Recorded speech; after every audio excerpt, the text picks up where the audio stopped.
그들이 예수를 끌고 갈 때에 시몬이라는 구레네 사람이 시골에서 오는 것을 붙들어 그에게 십자가를 지워 예수를 따르게 하더라. 모든 사람이 중력의 영향을 받고 있는 거예요. 한 사람도 빠짐없이 땅속으로 잡아 끄는 힘, 잡아 당기는 힘이 죄라고 한다면 모든 사람이 이 죄의 영향을 받고 있는 것을 제가 보게 됩니다. 아무도 그 죄의 힘을 거슬러서 예수님이 올려다보시는 저 하늘을 보려고 했던 사람이 없었던 것 같아요. 죄의 힘에 유일하게 영향받지 않는 분은 예수님 한 분밖에 없으신 것 같아요. 제자들, 바리새인들, 대제사장들, 서기관들, 빌라도, 헤롯과 많은 무리들, 거의 모든 사람들이 땅만 보고 사는 거예요. 땅의 일만 보고 땅의 일만 생각하고 땅의 일만 이루려고 사는 것 같습니다. 하나님이 원하시는 삶을 한 번이라도 살면 좋겠는데, 예수님이 누군지 한 번이라도 진지하게 생각해 보면 좋겠는데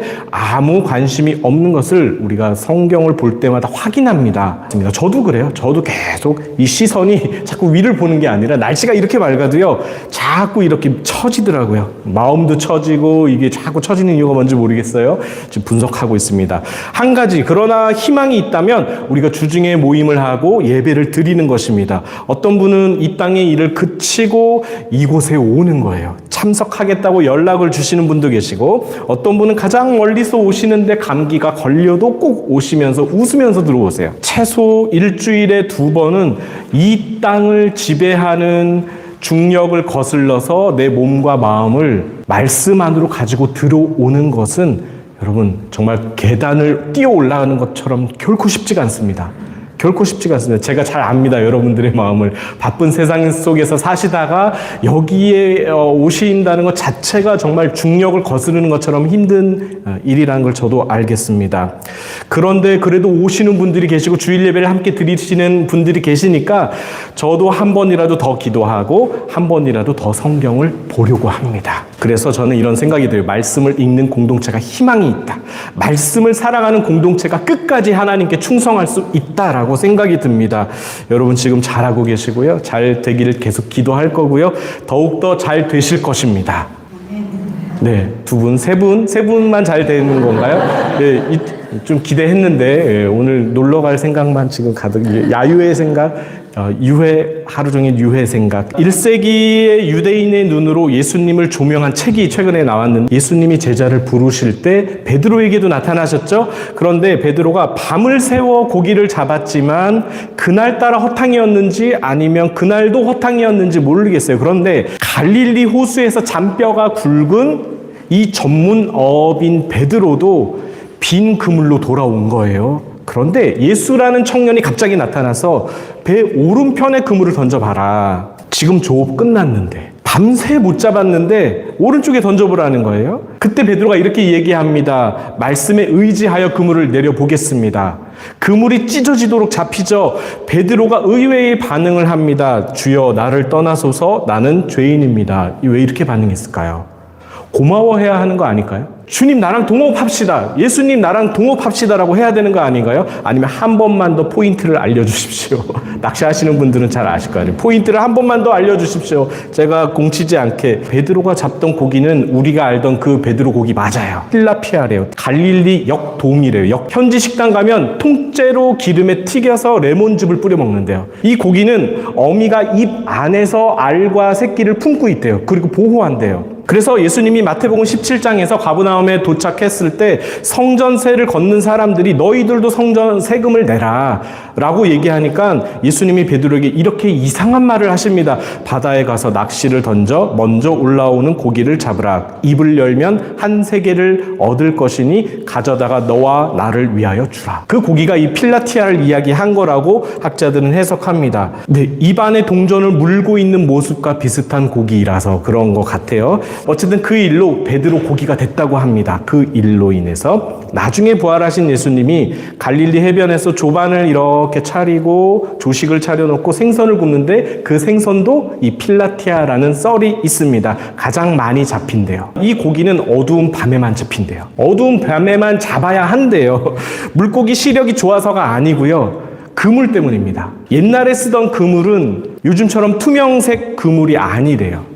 그러니까 색깔이 너무 선명하게 그물이 착 치는 게 보이니까 낮에는 이 고기들이 그물을 피해서 달아난대요. 그래서 베드로가 밤새 고기를 잡았다고 하는 게 밤에만 내려야 되기 때문에. 그런데 그 고기들이 어떻게 베드로만 다 피해간 거죠.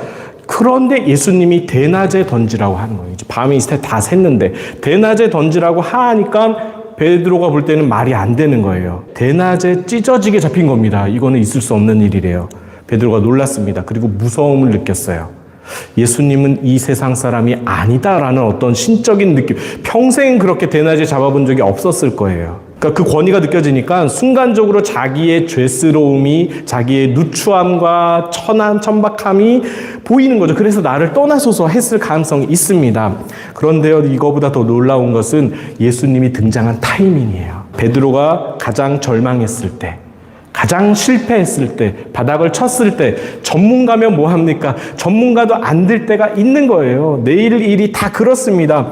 때로 예수님은 인간적인 모든 것이 다 한계에 부닥쳤을 때까지 기다리시다가 갑자기 나타나는, 저는 예수님이 낮에 그렇게 나타난 이유가 있었다고 봐요. 우연히 지나가다 들린 게 아니고요. 베드로가 고기가 한 마리도 못 잡았다는 것을 아시고 낮에 나타나신 거예요. 하나님은 우리가 절망할 때까지 기다리실 수도 있겠다. 어쩔 때는 내 힘을 의지하고 내 생각대로 사는 것을 멈출 때까지 기다리실 수도 있겠다. 그래야 말씀대로 이끌어갈 확률이 높아지기 때문에. 그렇죠? 밤에만 잡는 고기를 대낮에 던지라고 하는 것은 이제 하나님의 영광을 내가 나타낼 거야 라고 하시는 거예요. 예수님이 하나님의 영광을 가장 나타내기 좋은 때는 내가 인간적인 기대를 내려놓을 때입니다. 더 이상 발버둥 쳐봤자 안 된다는 거예요. 하나님이 일하시려고 하는데 나 자신이 가장 큰 방해가 되는 거예요. 그래서 베드로처럼 말씀에 의지해서 그물을 내려보겠다고 하는 사실 자존심 다 구긴 거예요. 전문가는 난데 목수가 어업 전문인인 나를, 그런데 그물을 내려보겠다는 거는 내 자존심을 내려놓은 거예요. 경력 단절을 선언한 거예요. 자아를 포기한 거예요. 그때가 바로 하나님의 기적을 맛보는 적절한 타이밍입니다. 그리고 예수님이 이렇게 말씀하십니다. 네가 이제는 사람을 낚는 어부가 될 것이다. 사도행전에 가면 진짜 그렇게 됩니다. 그물이 찢어지게 고기를 잡았던 그 경험을 베드로가 지금 해봤기 때문에 베드로는 사도행전에서 3,000명, 5,000명 회개하는 사람들의 열매를 거두게 되는 거예요. 아마 그 사건이 기억났을 거예요. 예수님이 내가 확실하게 절망했을 때 말씀하셨구나. 그때 찢어지게 고기를 잡았던 경험을 떠올렸을 거예요. 자기가 하는 게 아니기 때문에, 내 경험으로 하는 게 아니기 때문에 그렇습니다. 그때 주님이 그랬지. 내가 완전히 실패한 날, 대낮에 고기 잡는 그 미친 짓을 해보았을 때 말씀대로 되었지. 베드로는 땅의 일만 보다가 잠깐 하늘의 일을 경험한 것이죠. 내 손에 달린 게 아니다. 하나님이 하시면 되는구나. 내가 전문가인데 나도 설명이 안 되는 일을 겪게 될 때가 있습니다. 그런데 그때가 기회입니다. 하나님께 물어볼 기회, 기도할 기회, 하나님이 풀어가실 수 있도록 문제를 맡겨버릴 수 있는 기회입니다. 그럴 때 빨리 기도하시고 말씀 안에 들어오시면 그 모든 키가 하나님 안에 있다는 것을 우리가 깨닫게 됩니다. 그럼 맡길 수 있어요. 하나님이 일하십니다. 생업을 다 버리고 따를 만큼 베드로의 인생이 이 사건 하나로 뒤집어졌을 것이다. 이렇게 이야기합니다. 지금까지 내 마음대로 이렇게 살아왔는데 이제 모든 것이, 예수님 앞에서 모든 것이 깨어져 버렸습니다. 주님은 베드로의 모든 것이 바닥을 쳤을 때 실패한 날 찾아오셨습니다. 이게 중력을 거스르는 힘입니다. 그 힘을 경험을 하시는 게 바로 믿음이고 신앙입니다. 우리에게도 오늘날 종종 이런 일들이 일어납니다. 말씀을 읽을 때 말씀이 우리 안에서 역사하시면요, 말씀이 믿어지고 말씀대로 이루어지는 삶을 우리가 살게 되는 것입니다. 하나님의 뜻을 선명하게 깨닫고 내 삶의 영적인 맥락이 이렇게 손에 잡히는 때가 바로 그때입니다. 기도는요, 한없이 밑을 쳐다보는 내 시선과 한계를 멈추고 하늘을 올려다보는 것이 기도입니다. 묵상은요, 내 주변에 일어나는 모든 사건과 사고, 실패와 절망에 정신을 팔리는 것이 아니라 그 한가운데서 예수님을 보는 것입니다. 그게 묵상이에요. 우리 주변에 많이 보이는 것들 너무 많잖아요. 알고 있는 거, 생각하는 거 너무 많은데 그 가운데서도 우리 주님을 주시할 수 있는 것, 내 마음이 주님께 집중할 수 있는 것이 묵상입니다. 누가복음에 보니까요, 예수님의 모든 삶에서 하나님 아버지를 계속 보고 살았더라고요. 그 수많은 사람들이 쫓아오고 수많은 일들이 터졌어도 예수님의 마음속에는 하나님 아버지를 향한 그 마음이 항상 있었다고 저는 봅니다. 예수님 빼고 모든 사람들이 땅을 보고 살고 땅의 일만 보고 땅의 일만 구하고 땅의 일에 쫓겨서 한없이 땅으로 들어가려고 하는데 예수님만 하늘을 보시면서 하나님 아버지의 뜻대로 살아갔다라는 것입니다. 오늘 본문에도 베드로처럼 그런 사건을 경험한 한 사람이 나와요. 모든 사람이 중력에 의해서 지배를 받지만 이 사람은 자기의 의지와 상관없이 딱 한 번 하늘을 쳐다보게 됩니다. 억지로라도. 구레네 시몬 이야기예요. 26절. 시골에서 오는 것을 붙들어 그에게 십자가를 지워 예수를 따르게 하더라. 시골에서 오는 것을 붙들었다. 이게 무슨 뜻이냐면 다른 번역을 보았어요. 시골에서 예루살렘 성 안으로 들어오고 있던 시몬이라는 키레네 사람을 붙들어 십자가를 지웠다. 예수의 뒤를 따라가게 했다. 이렇게 말하고 있습니다. 키레네는 아프리카 북부예요. 리비아 동부라고 이야기하더라고요. 예루살렘에서 여기는 1500km, 한 달을 도보로 움직여야 나오는 거리예요. 6월절을 지키려고 한 달 이상을 걸어서 마침 예루살렘 성 안에 6월절 지키려고 들어온 거거든요. 그 사람을 로마 군인이 붙잡았어요. 그리고 십자가를 지우고 예수님의 뒤를 따르게 했습니다. 마가복음 15장에는 이 시몬이요, 알렉산더와 루포의 아버지라고 표현합니다.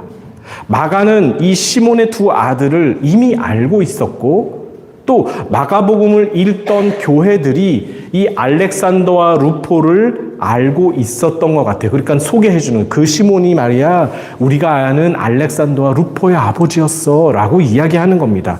그리고 바울은 또 이렇게 이야기합니다. 로마서 16장에서 루포의 어머니는 내 어머니다. 유명한 사도 바울이 내 어머니라고 이야기하는 분, 그분이 누구예요? 시몬의 와이프, 또 그 어머니는 내 어머니, 그 아들은 루포와 알렉산더. 초대교회에 영향력 있는 지도자였을 것이다 자들이 말합니다. 그 루포가, 시몬의 아들이 도대체 어떻게 예루살렘 성 안에 이제 갓 도착한 시몬과 두 아들에게 도대체 무슨 일이 일어났길래 이런 놀라운 일들이 벌어졌는가? 왜 시몬의 가정과 후손들이 이 성경과 전승의 좋은 일들로 이렇게 회자되고 있을까? 다시 거슬러 올라가면요, 오늘 본문 때문입니다.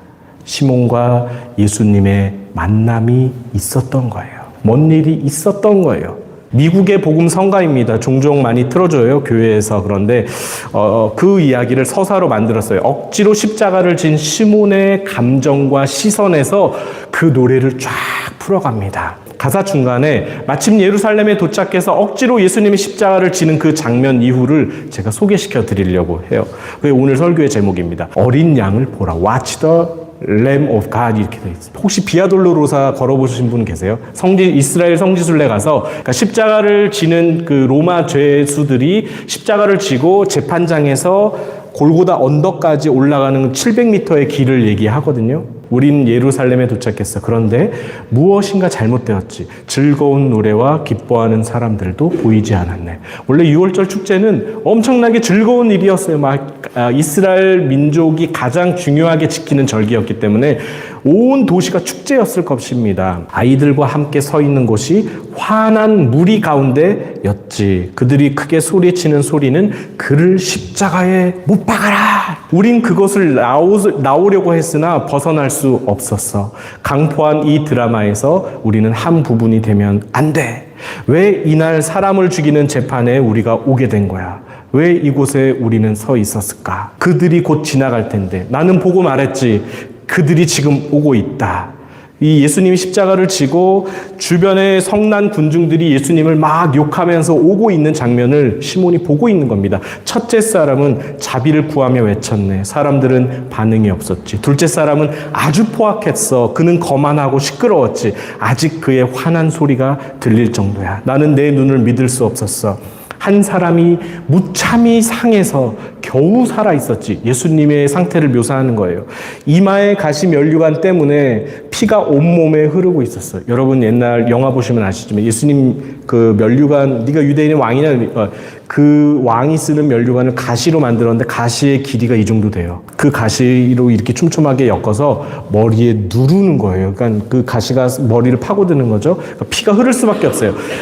십자가를 지고 가다 그는 땅에 넘어졌네. 전승에 의하면 15번 쉬었대요. 너무 힘들어서. 그러니까 예수님이 십자가형을 받은 다음에 고문을 당하는 장면은 누가에서는 삭제했어요. 엄청난 고문을 당하고 그 다음에 십자가를 지는 거예요. 그러니까 15번을 쉬었던 이유는 이미 몸이 피를 많이 흘려서 기진해 있던 상태였던 것 같습니다.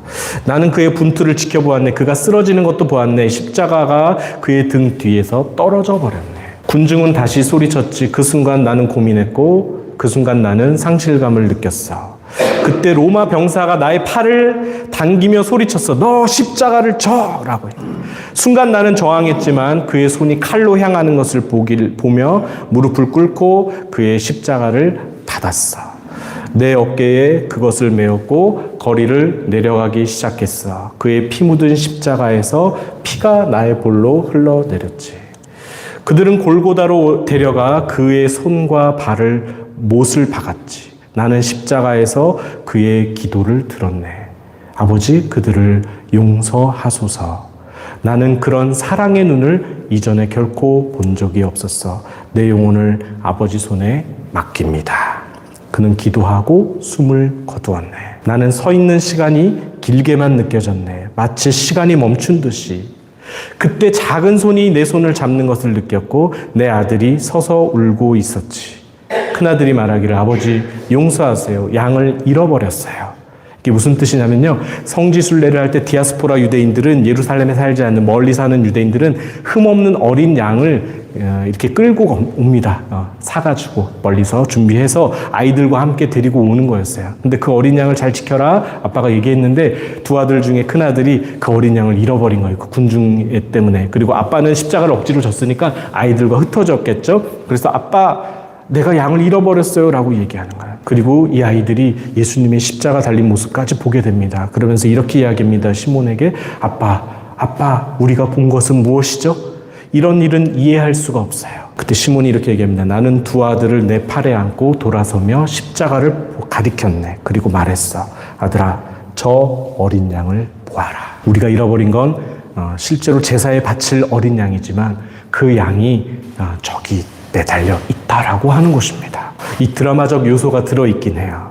잔뜩 설레는 마음으로 1500km를 순례해 온 겁니다. 양을 잃어버린 건 극적인 상상이었지만 말씀에 근거하면 시몬은 역사상 가장 중요한 장면을 목격한 거예요. 증인이 되는 거예요. 하나님은 이때를 위해 역사를 진행해 오셨다. 저는 그렇게 생각이 됩니다. 시몬은 저기 아프리카 동북부에서 이렇게 오고 있었고 그 당시에 예수님은 또 재판을 받고 고문을 받고 십자가를 지고 거리를 걷기 시작했던 것이죠. 예수님은 이때를 위해 가장 높은 영광을 버리고 가장 낮은 곳에 오신 것이고 시몬은요 이때를 위해 두 아들의 손을 잡고 여기까지 온 것이죠. 생명이 끊어질 것 같은 그 극심한 고통 속에서도 모든 걸 용서하시는 것이 이해가 안 됐을 거예요. 그리고 깨달았습니다. 저분이 어린 양이구나. 하나님께 바쳐질 화목 제물이었구나. 저는 이러한 만남이 성도님들께도 일어나기를 원합니다. 날마다 경험하시면 좋겠습니다. 내 욕심대로 사는 것이 아니라 한 번이라도 주님이 원하시는 대로 살아보려는 작은 노력들이 바로 시몬이 졌던 억지로 졌던 십자가일 겁니다. 근데 그거는요 제가 볼 때는 내 생각대로 절대 져지지 않아요. 아무리 작은 것이라도. 예수 그리스도를 만날 때 질 수 있습니다. 베드로도 예수님을 만났고 시몬도 만났습니다. 바울도 만났고 누가도 만났습니다.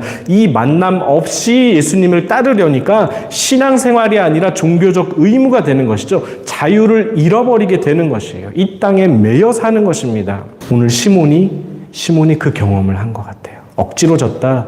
붙잡혀서 십자가를 졌다는 것은 내 의지와 상관없이 하나님이 때로는 우리에게 주시는 은혜가 있는데 그 은혜를 경험했을 때 우리가 더 주님을 깊이 만날 수 있는 그런 기회가 되는 것이죠. 그래서 저는 가끔 이렇게 생각합니다. 제주도에서 경험할 수 있는 모든 감정들을 다 경험해보자. 그리고 이 감정을 신뢰할 수 없다는 걸 깨달아요. 또 이 감정, 내가 하나님 앞에 충만해 있다가도 갑자기 이렇게 되는 걸 어떻게 해요? 이렇게 될 때 내가 어떻게 주님을 또 붙잡아야 되지? 그럴 때는 또 성도님들과 함께 하는 겁니다. 그 묵상 모임이 있고 예배가 있으면 또 다시 나를 일으켜서 계단을 거슬러 올라가는 거예요. 그렇게 해서 또 예배하고 하나님 앞에 마음을 붙잡으면 그때 또 하나님이 그 삶을 유지해 주시는 거죠. 이렇게 다 연약하지만 그럼에도 불구하고 하나님이 지금도 우리 가운데 일하시는 줄로 믿습니다.